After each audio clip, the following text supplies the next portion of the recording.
E noi vogliamo difendere l'autonomia del Friuli Venezia Giulia. Se passasse un referendum contro l'autonomia differenziata vorrebbe mettere in discussione tutte le autonomie, anche quelle speciali. Noi non possiamo permettere che la nostra specialità, che ci permette oggi di dare risposte alle imprese, risposte ai cittadini, i contributi che diamo, le infrastrutture che facciamo, non ci siano più.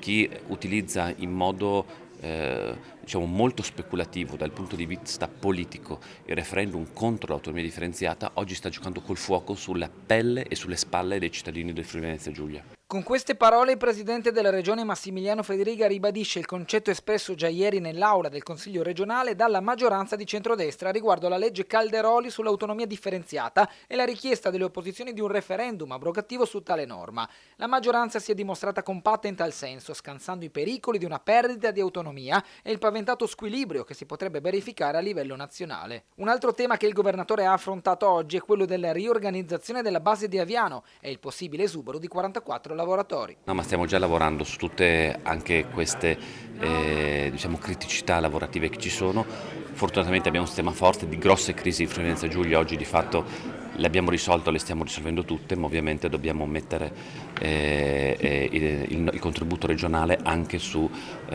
diciamo, numeri più piccoli ma comunque gravi, perché coinvolgono i cittadini della nostra regione, quindi noi abbiamo un'interlocuzione, abbiamo già iniziato un'interlocuzione per cercare di trovare delle soluzioni.